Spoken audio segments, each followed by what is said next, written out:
Oui, bonjour, ici Lilian du studio Isotone. Je profite qu'on ait un peu de temps pour vous faire un petit tour de l'installation dans son état actuel. Il nous reste encore une semaine de travail sur place, donc il y a beaucoup de détails qui vont être ajustés, mais on a une bonne idée de ce que ça représente pour l'instant, là où on en est, et surtout on est content de pouvoir vous montrer à quoi ressemble un petit peu l'installation, parce qu'on vous remercie encore du soutien qui a été fourni pour ça. Pour vous faire un petit tour du lieu, on va commencer par l'entrée. Donc tout le premier travail, ça a été le travail de mise au noir et de préparation de l'espace. Donc on peut voir, c'est plutôt du carrelage, plutôt blanc à la base. Pour le travail de mise au noir, il y a eu d'abord la construction de la structure dans la pièce. On a construit une pièce dans la pièce. Donc là, on a des contreplaqués en bois pour l'entrée, mais je vais vous montrer l'intérieur, enfin l'intérieur des fonds perdus.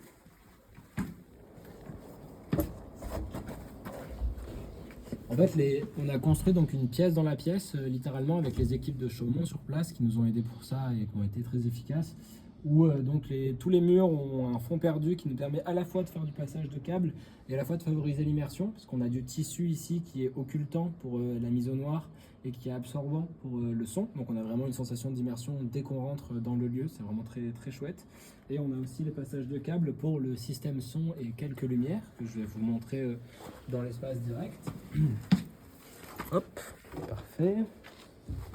Donc là, on arrive vraiment dans la partie principale de l'installation. L'idée, c'est qu'on a mis du paillage au sol pour favoriser l'immersion et créer aussi un ajout acoustique, un ajout presque olfactif au niveau de l'immersion. Ça aide vraiment à prolonger tout de suite dans cette impression de forêt. Donc cette impression de forêt, elle a été faite avec plusieurs éléments.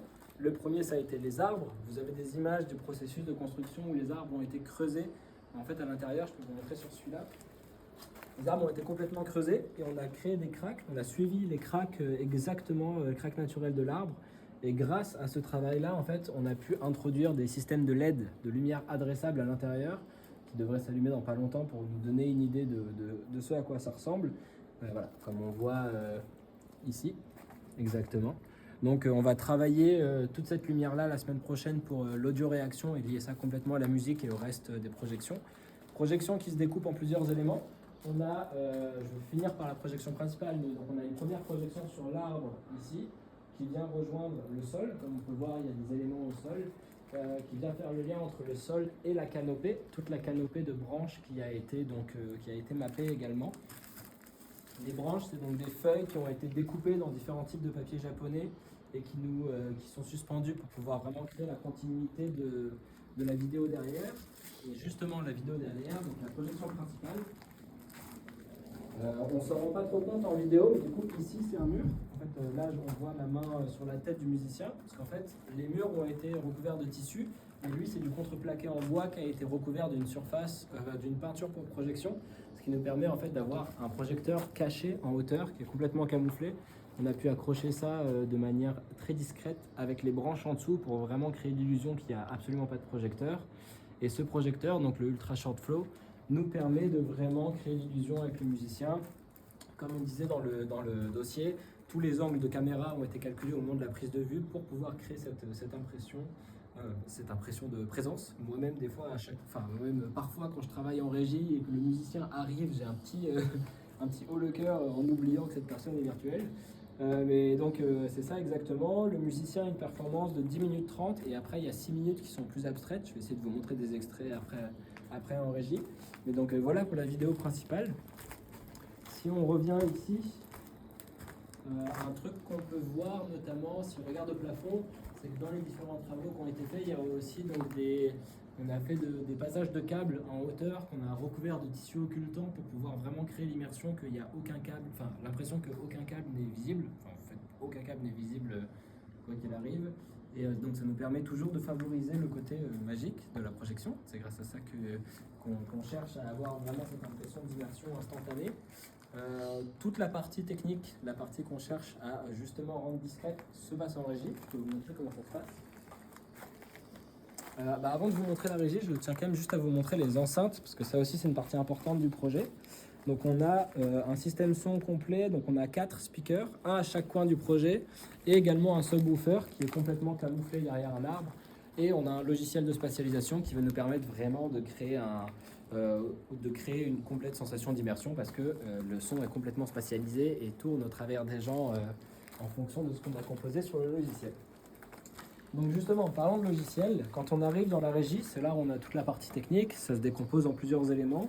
Donc on a l'ordinateur principal qui est ici. Ça c'est l'ordinateur avec lequel on fait la composition, mais pour l'instant on va transférer les fichiers après sur l'ordinateur principal, donc celui-ci. Cet ordinateur, on est en train aussi également de créer un show control. Donc comme ça on a accès à tous les différents éléments depuis l'ordinateur ou accès à distance depuis Montréal. Donc on a bien sûr l'allumage et l'extinction des projecteurs. On a un bouton cliquable pour passer en mode nocturne, ce qui permet aux gens sur place de ne pas avoir à modifier les horaires pour directement, s'ils ont un dîner, une nocturne, quelque chose, une présentation, c'est directement en option. On peut aussi relancer soit le programme, soit le logiciel, soit l'ordinateur au complet. Bien sûr, toutes ces choses-là, c'est en bonus au cas où, mais tout le système sera automatisé, les heures seront rentrées. Donc en fait, il n'y aura aucun travail à faire pour les gens qui gèrent l'œuvre. Ils auront juste à vérifier que tout s'est allumé comme il faut. On a ici aussi donc, le système qui nous permet de contrôler les LED, qui est relié au programme qu'on a sur Touch Designer. Donc tout ça va nous permettre vraiment de lier tous ces éléments. En fait, on a tout qui est centralisé, comme on peut voir notamment ici avec tous les passages de câbles, les contrôles de projecteurs, les passages en HDBaseT pour pouvoir s'adapter à n'importe quelle distance jusqu'à 100 mètres pour les passages de câbles.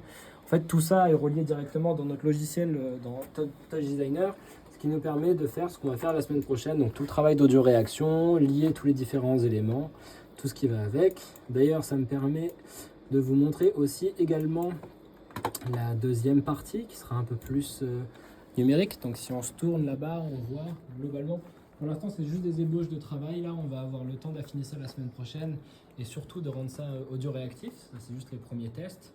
Mais donc pour vous mettre un peu de musique pour aller avec.